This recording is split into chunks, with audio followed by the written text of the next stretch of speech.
Okay, this is Professor Swanee, and this is start of Module 4 for Website Design 1. What we're going to be doing today, we're going to keep going on where we left off in Module 3. We got our first starts in CSS style sheeting, and today we're going to make our website look a lot more like a website. We'll have mainly the element of proximity. With websites, it's good to have things designed in proximity, just visual interest, visual organization, and probably just overall easier to use. Alright, so I'm going to minimize me just a little bit here. Alright, so here's what our website looks like so far. We've covered a few things in styling already, which included choosing a different font family, changing font sizes, colors, the weights, as far as whether they're bold or not, the line spacing, which is always good to set, don't always rely on the default, alignments, generally speaking, keep everything on your website left aligned. Right aligned and centered text is just hard to read. If you're going to have little itty-bitty parts to it, that's fine. But if you have long amounts of content, you're going to want to have that left aligned. Some decks, we've done some things on our links. We have the different states, the 5 different states for a link. And let's see.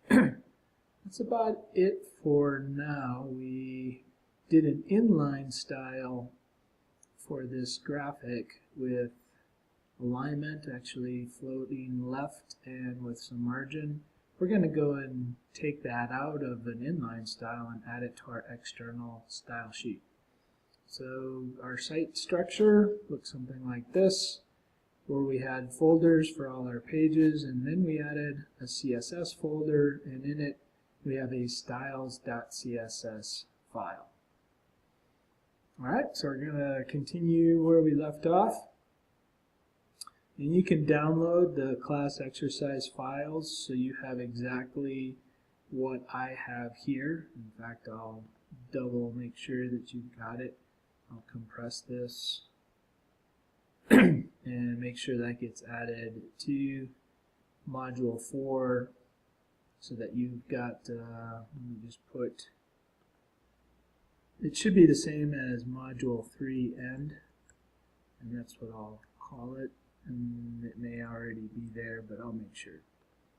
So if you download this zip folder, you'll have exactly the same files I have for this in-class exercise. Alright, if you don't have it already, you can get your Dreamweaver program open. We're going to continue to work just in code view. And the file that I continue to work on is the About page.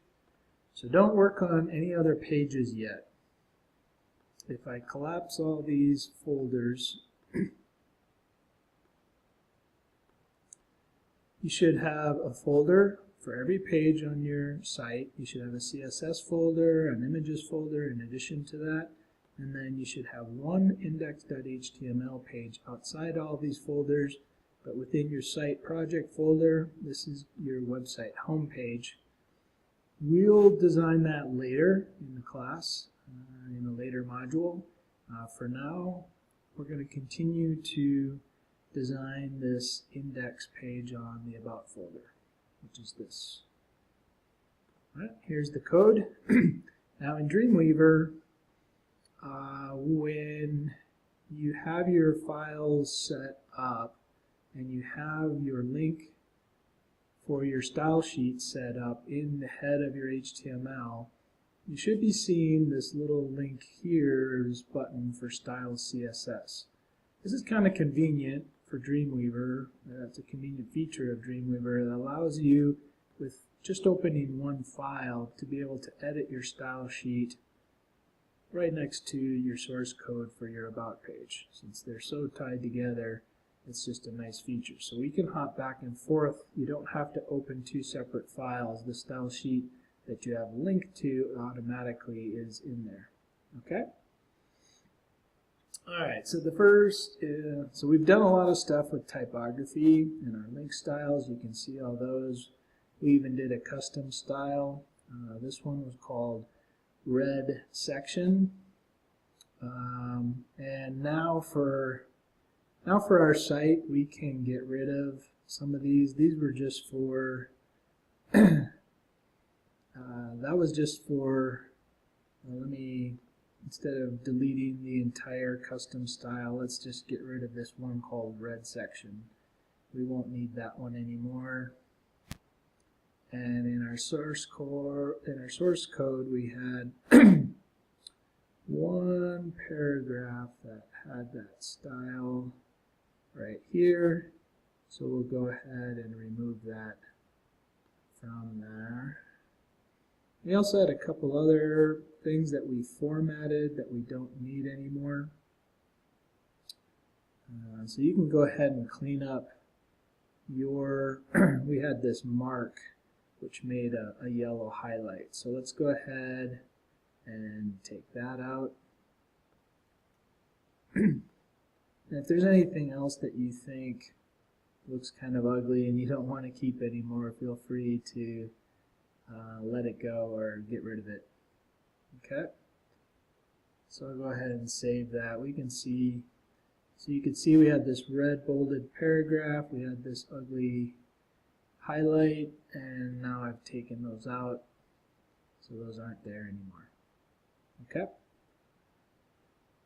And the first thing we're going to do, we've already got a logo and it already links to our home page, so that's good. If you don't have that, you can go ahead and get that set up. And we're now going to start stylizing our website. We'll come back up here to our style sheet. And the first place that we have is the body tag. So the body tag is a selector that pretty much anything visual you see on the web page is going to be controlled by the body, and everything nested inside body, HTML tags, inherits anything you set in the body. So we're going to go ahead and do a few things here. Let's see, let's go ahead and add a background color.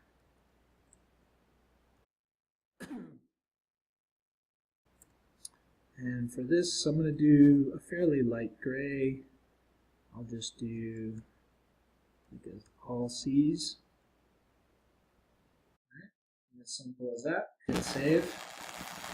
And when I refresh, now the whole entire site has a slightly light gray background. That's it. That's all it took. Not too bad. All right, now you can also do background images. And for this exercise, I'll create a really quick one in Photoshop and show you how this works.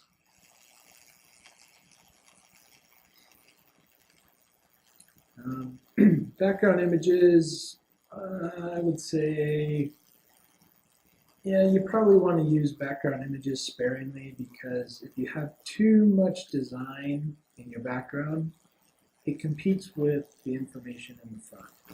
So I would be careful on using background images, but I'm just going to show you how to create one in case you ever wanted to. So I'm just going to create a new file here in Photoshop. I'll make it 250 pixels by 250 pixels. Has to be an RGB color. Now I could do it transparent if I want a background to show through. I'll go ahead and do that just to show you how it works. And then we'll call this Philo background type. Hit OK. We have a transparent block, I guess, is probably lack of a better term. Not sure why I got my spinning wheel here. There we go. And I can have something tiled. Now there are patterns out there where the edges always meet up, so it looks like it's all one continuous file. I'm just going to create a pattern that sort of just repeats itself all the time. And I'm not going to be really too fancy about it. Let's see, what would be a good... Let's just do a very simple... I'm gonna pause this for a second and go grab something. Be right back.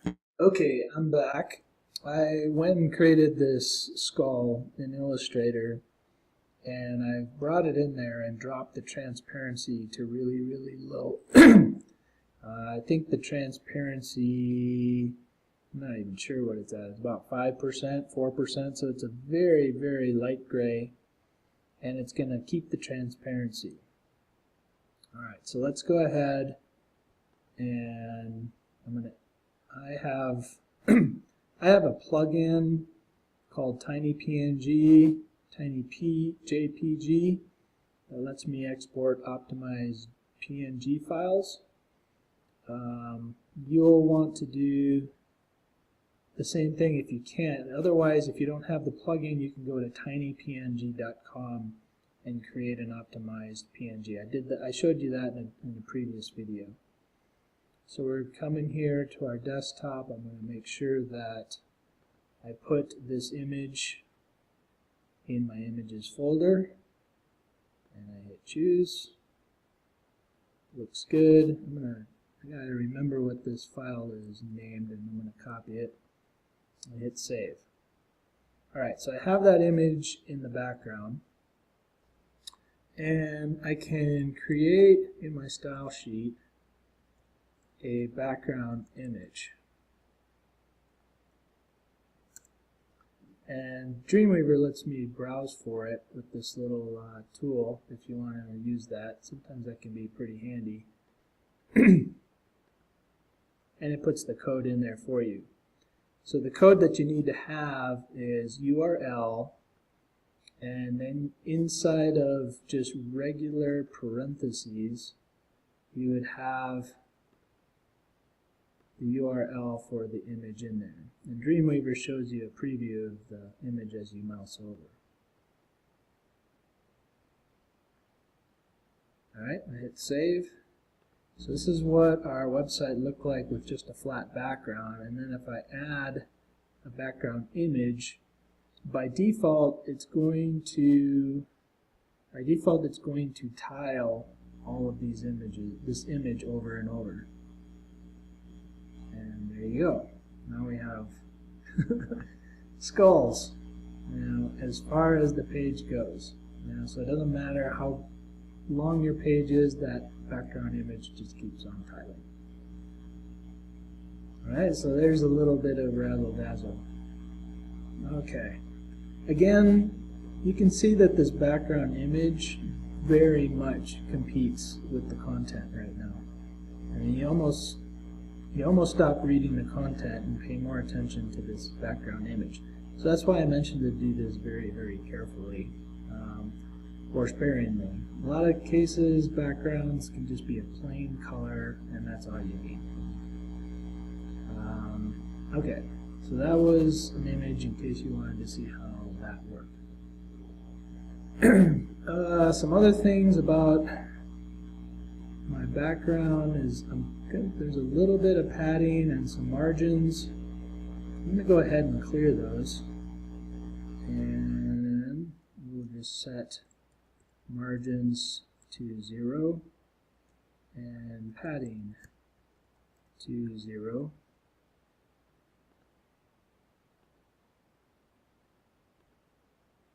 Oh, I forgot the little semicolon after my background image. Make sure you have those semicolons.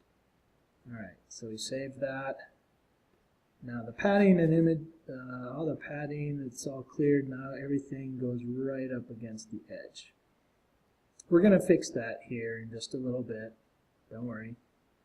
We will survive. Alright, and that's the body. And we're going to next go to our header. Okay, so we have body, and let's go below our link styles. We have a thing called custom styles, but I want to go ahead and create header styles. I just copied the CSS. These are just CSS comments. Make sure it starts with a /* and ends with an */, and then you can put anything you want in between them. Alright, so for our header,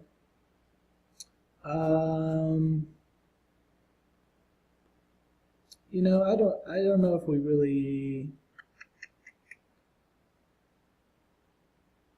I suppose we could have a. We're actually going to leave the header alone, I think. Let's go ahead and leave the header alone for now and not have any styles in there. But I'm going to go ahead and do, I might come back to it and do something later, but I do want to add nav styles. Let's definitely add some navigation styles. Starting with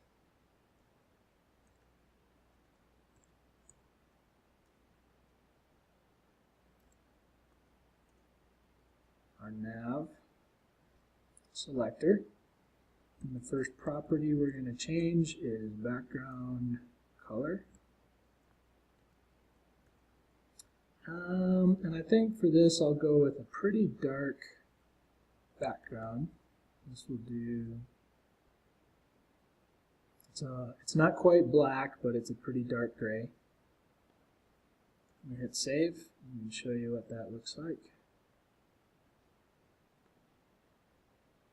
Alright, now notice it's going to apply it to all our navs right now.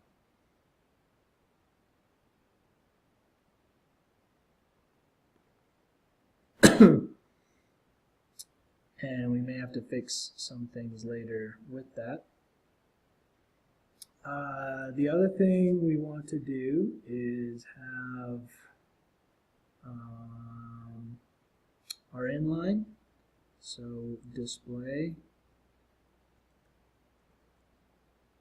and we'll do inline. This will make it all go horizontal, and it should get rid of the little dots. And I messed something up. Hold on a second. Okay, I just realized what I need to do here. We actually have to close out the nav and create a new pseudo selector. So we need to create a list item within any nav, and then we can do display inline. Alright? Create a return in there. So that was my issue. And we hit refresh. And now our navigation items go horizontal. And we got a background color.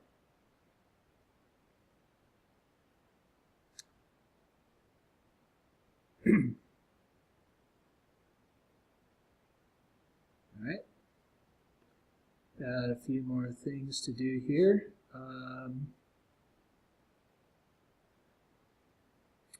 Let's go ahead and create some spacing between our list items. And we're going to create a margin right.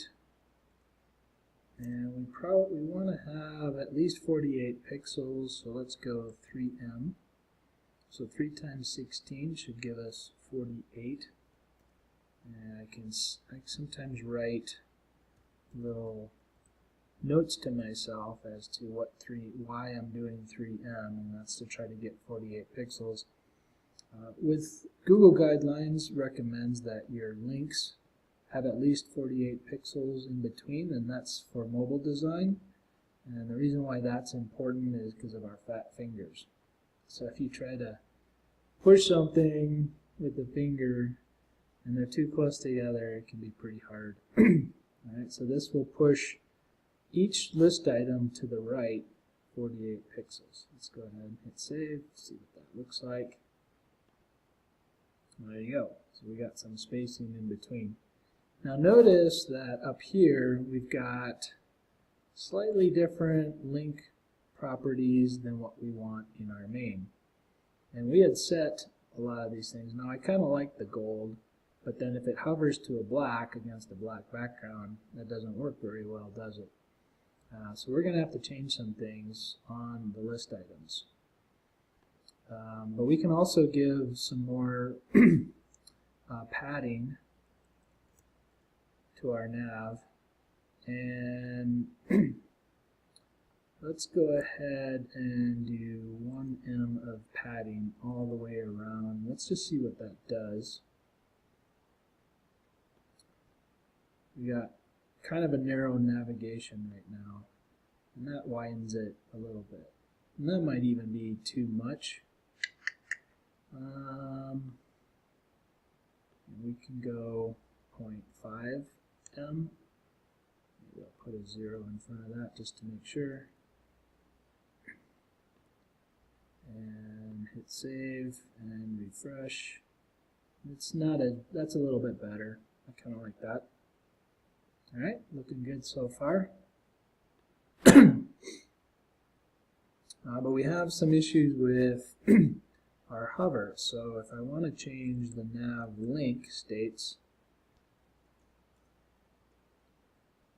I can in particular change a hover.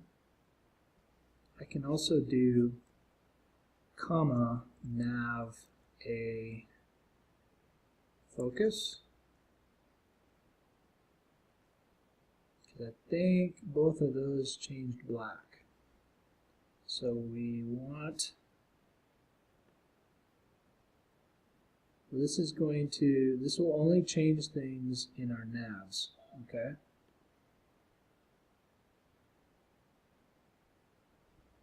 And we can do color. Maybe it looks a little better if it goes back to being white. Let's just see what that does.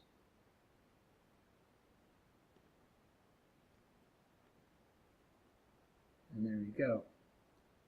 Now generally speaking on a nav, I probably don't need this to go to an underline. So let's go ahead and change that. So on the hover and the focus, text decoration, we can go none. Also, let's do text transform, and we want to do uppercase. And even if in our HTML the text is in lowercase, or maybe it's capitalized but everything else is lowercase in each word, this capitalizes all of the words. So hit save, and we hit refresh. Oh, I got it on hover. I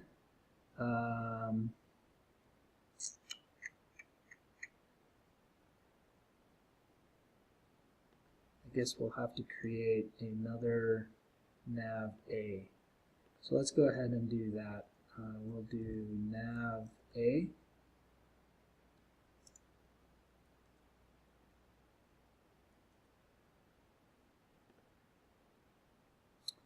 And we'll put the text transform there instead.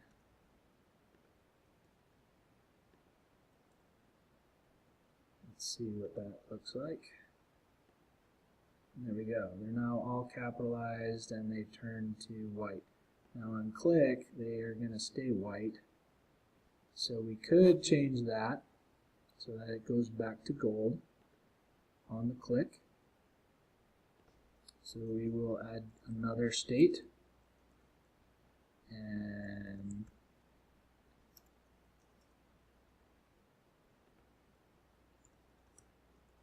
So on the click, we want it going back to FF9900. So as we click on the link,